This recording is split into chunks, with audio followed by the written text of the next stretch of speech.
दोस्तों आपने इंटरनेट पर ऐसे वीडियोस तो देखे ही होंगे और आपने सोचा होगा कि यार पेट्रोल में इथेनॉल मिलाने की वजह गन्ने का जूस ही डाल देते। दोस्तों हमारे देश के road transport minister mister Nitin Gadkari ने E100% यानी कि प्योर इथेनॉल रेगुलेशन पर साइन किया है। आज आपके इस अगस्त गैदरिंग में मुझे सूचित करते हुए खुशी हो रही है कि कल रात को 8:30 बजे मैंने फाइल पर साइन किया है, जो फाइल है कि 100% इथेनॉल अब कार में, स्कूटर में, कहीं भी ऑटोमोबाइल में यूज करने के स्टैंडर्ड्स के साथ उसके सर्कुलर को निकाल दिया है। और सरकारी दावा ये है कि 100 करोड़ का जो क्रूड ऑयल हम लोग इंपोर्ट करते हैं उससे हमको छुटकारा मिलेगा। 22 लाख करोड़ का देश का इंपोर्ट है। अब ये इंपोर्ट कम करने का जो हमने संकल्प किया था, और कार्बन एमिशन भी कम होगा और उसमें सबसे बड़ा फायदा किसानों का होगा। अब सुनने में तो ये बड़ा मास्टर स्ट्रोक लगता है, लेकिन इसकी असली कीमत कौन चुकाएगा पता है आपको? अब ये सरकारी जल्दबाजी में आम आदमी की जेब तो जाएगी ही जाएगी, उसके व्हीकल्स के इंजन भी चले जाएंगे। आज बात करेंगे उस फैक्ट एंड फिगर्स की जो सरकारी कागजों में नहीं दिखाए जाते और इथेनॉल की आड़ में जो सरकारी खेल चल रहा है उसको सही तरीके से समझते हैं। चलिए पहले बात करते हैं पैसे की। देखो E100% फ्यूल यानी कि जो प्योर इथेनॉल वो आपको सस्ते दाम में मिलेगा, यानी कि 80 to 84 रुपीज में आपको अवेलेबल किया जाएगा। और जो नॉर्मल फ्यूल है जो अभी आप भरवा रहे हो E20 या E30 वो आपको पड़ रहा है 104 रुपए। तो आपको लगेगा 20 से लेके 25 रुपए तक का बेनिफिट है, लेकिन इसमें ऐसा नहीं है। थोड़ा सा समझते हैं। इथेनॉल की जो एनर्जी डेंसिटी होती है 30 से लेके 35% तक कम होती है। देखो एनर्जी डेंसिटी कम होने का मतलब ये है कि पेट्रोल जो एनर्जी प्रोड्यूस करता है वो 30 से लेके 35% तक ज्यादा है इथेनॉल के मुकाबले। तो जाहिर सी बात है अगर हम लोग सीधा कैलकुलेशन करें तो जो पेट्रोल पर चलने वाली जो कार्स है उसकी एवरेज इथेनॉल पर चलने वाली कार से ज्यादा होगी, यानी कि आपको 30 से लेके 35% तक कम माइलेज मिल सकता है अगर आपने प्योर इथेनॉल भरवाया है तो। देखो मैं एक एग्जांपल से समझाता हूँ। अगर आपकी कार 15 किलोमीटर पर लीटर का माइलेज देती है, ठीक, तो अगर आपने उसमें E20 या E30 कंपैटिबल फ्यूल भरवाया है, जो आपने भरवाया होगा 104 रुपए या 105 रुपए के हिसाब से, तो आपकी जो एवरेज है वो 15 किलोमीटर पर लीटर तो होगी। अब मान लो कि आपने प्योर इथेनॉल भरवाया है जो कि आपको सस्ता पड़ेगा 80 to 84 रुपीज, बट आपकी जो माइलेज है वो हो जाएगी 10%, यानी कि 30 से लेके 35% तक कम हो जाएगी।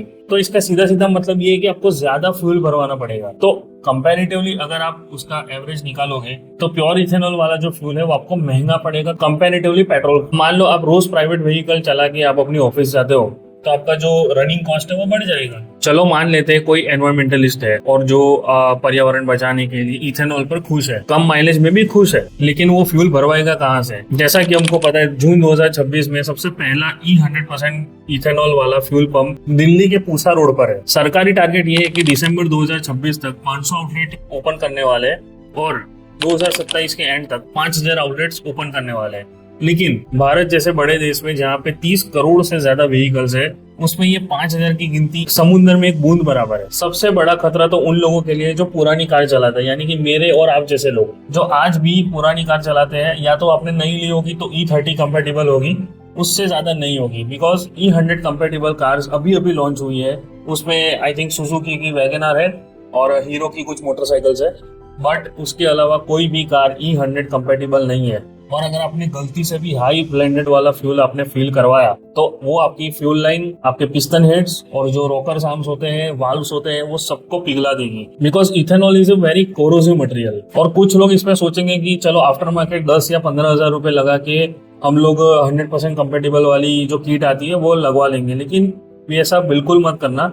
वो सिर्फ और सिर्फ फ्यूल लाइन पे प्रेशर बढ़ाएंगे, लेकिन आपके पिस्टन हेड पे और फ्यूल टैंक में जो जंग लगने वाले उससे आपको नहीं बचाने वाले। और फ्यूल पंप चौक होगा वो अलग से, और उसके अलावा आरटीओ और इंश्योरेंस कंपनी है वो आपका क्लेम तुरंत रिजेक्ट कर देगी।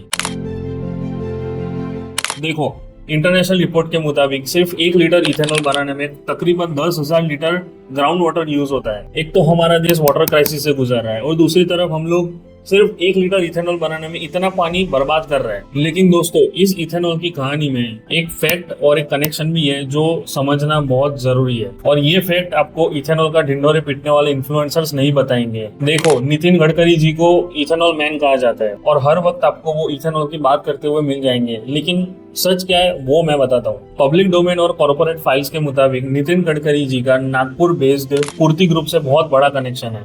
अब पूर्ति ग्रुप क्या है वो आप समझिए। पूर्ति ग्रुप वो कंपनी है जिसको अब मानस एग्रो और इंफ्रास्ट्रक्चर लिमिटेड के नाम से जाना जाता है, जो कि बहुत बड़ी बड़ी शुगर मिल्स और इथेनॉल डिस्टिल्स चलाती है। और इसी कंपनी में जो बोर्ड मेंबर्स है, जो की पोजीशन पर जो इंसान बैठते हैं, वो है नितिन गडकरी जी के दो बेटे, यानी कि निखिल गडकरी और सारंग गडकरी। और ये दोनों बहुत बड़े कॉर्पोरेट पोजीशन होल्ड करते हैं। तो अब एक सीधा सवाल यहाँ पे उठता है, जब आप खुद उस मिनिस्ट्री के हेड है जो देश में इथेनॉल ब्लेंडिंग के नए नए कानून तय कर रही है, नए नए मैंडेट्स तय कर रही है, सरकारी डंडे से मार्केट खड़ा कर रही है, और आपका ही परिवार वही फ्यूल बेचने वाली सबसे बड़ी कंपनी के मालिक है, तो क्या ये क्लियर कॉन्फ्लिक्ट नहीं लग रहा आपको? सरकार ने शुगर मिल्स को सब्सिडी दी, सॉफ्ट लोन्स दिए, और जो क्रूड ऑयल बनाने वाली कंपनी है उसको इथेनॉल खरीदना कंपलसरी कर दिया। मतलब आम आदमी को मिला कम माइलेज और महंगी फ्लेक्स फ्यूल वाली गाड़ियां, और उसके जितने भी प्रॉफिट है वो जा रहे हैं उन कंपनीज को जो इथेनॉल बेच रही है, और उन मिनिस्टर के अकाउंट्स में पैसा जा रहा है जो ये रूल बना रहे हैं। तो अब आप ये सोच रहे होंगे कि अगर इतना बड़ा कॉन्फ्लिक्ट ऑफ इंटरेस्ट है तो इस मंत्री पे कोई भी लोकपाल या कोई भी कोर्ट इस पे केस क्यों नहीं कर रहा? देखो, इसके सबसे बड़े 3 रीजन है, मैं आपको समझाता हूँ।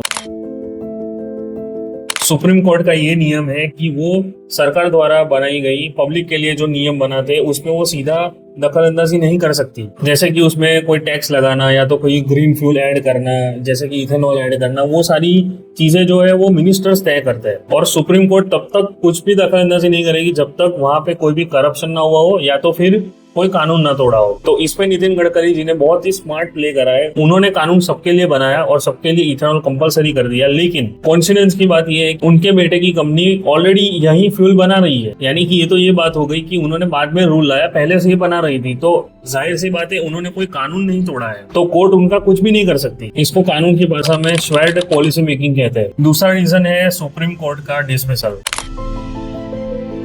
देखो, नितिन गडकरी जी कह रहे थे कि इथेनॉल से कोई भी अगर गाड़ी बिगड़ी है तो आप मुझे बताओ। ये कहा गया कि इथेनॉल के कारण व्हीकल में प्रॉब्लम आ रहा है, जबकि इसकी एक भी कंप्लेंट कोई आई नहीं है। आज हमारे इथेनॉल यूज करने के बाद ऐसी कोई कंप्लेंट नहीं, उल्टा उससे पोल्यूशन भी कम हुआ है। हाल ही में सुप्रीम कोर्ट में एक PIL फाइल करी गई है जिसमें कि इथेनॉल द्वारा कई गाड़ियां बिगड़ गई है, उसकी रिपोर्ट थी। सुप्रीम कोर्ट ने वो चीज डिसमिसल कर दी और सरकार की जो पॉलिसी है उसको ग्रीन एनर्जी मूव सही ठहराया, और उसकी जो PIL थी वो रिजेक्ट कर दी। देखो, जब जब नितिन गडकरी जी पर सवाल उठे तब तब उन्होंने यही कहा है ये तो पेट्रोलियम लॉबी की एक नई साजिश है, और हर बार अपनी स्पीच में यही कहते हैं कि मैं तो किसानों को भला पहुंचाना चाहता हूँ, उनको पैसे वाला देखना चाहता हूँ। लेकिन ये जो तेल के व्यापारी हैं वो इनका भला दिखना नहीं चाहते, वो नहीं चाहते कि किसान अमीर बने।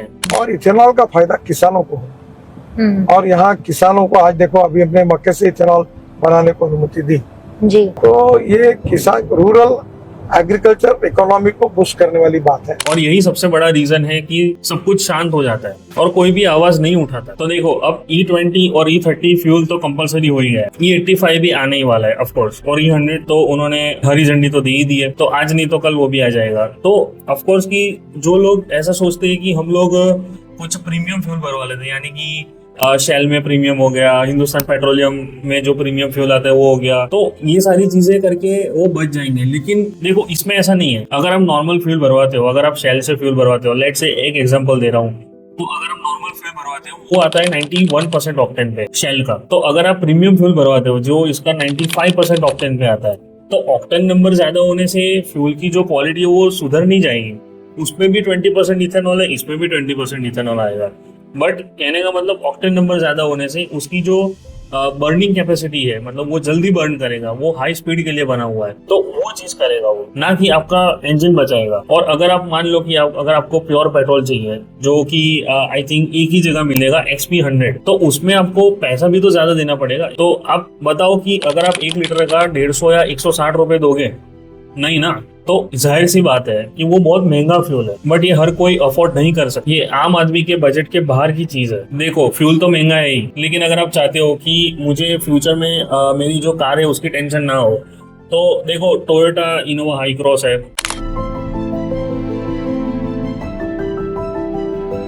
मारुति वैगनआर है,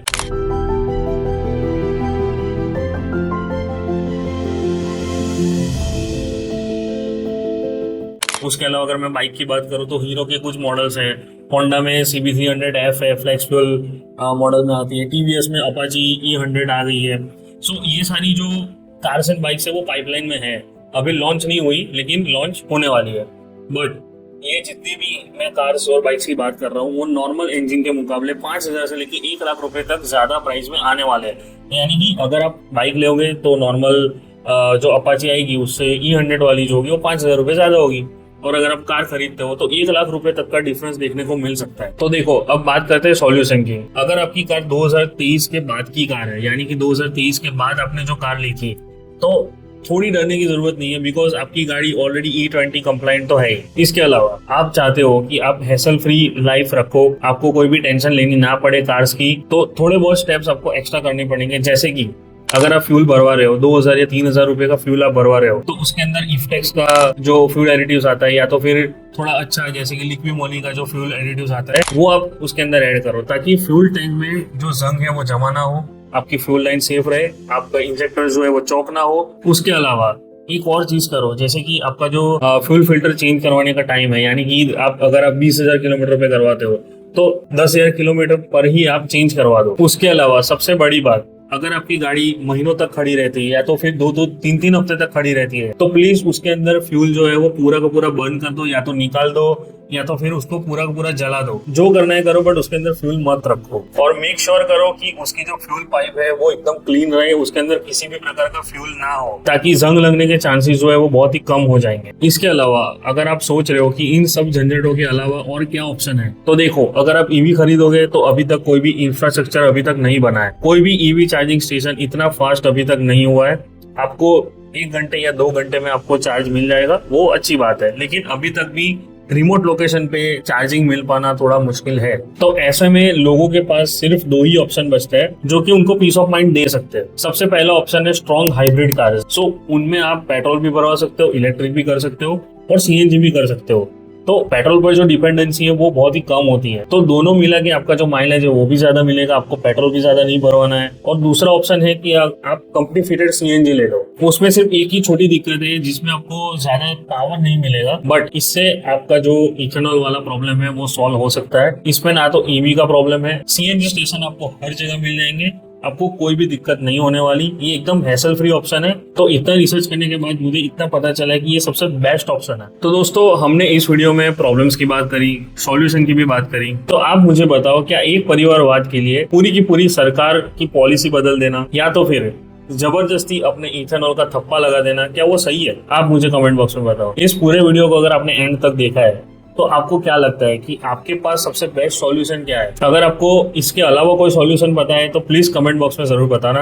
और मुझे जानना है कि आपकी गाड़ी कौन सी कंप्लाइंट है। E20 है तो E20 लिख दो, अगर E30 है तो E30 लिख दो, E100 भी लिख सकते हो अगर आपने खरीद ली है तो। मजाक कर रहा हूँ पर ठीक है। और लास्ट में मैं इतना कहूंगा कि अगर आपने ये वीडियो पूरा एंड तक देखा है तो प्लीज इस वीडियो को लाइक कर दो, और जितने भी आपकी फैमिली है, फ्रेंड्स है, उनके साथ ये वीडियो शेयर कर दो, ताकि पता चले कि उनकी कार और उनकी मोटरसाइकिल को बचाने के लिए सॉल्यूशन अभी भी है।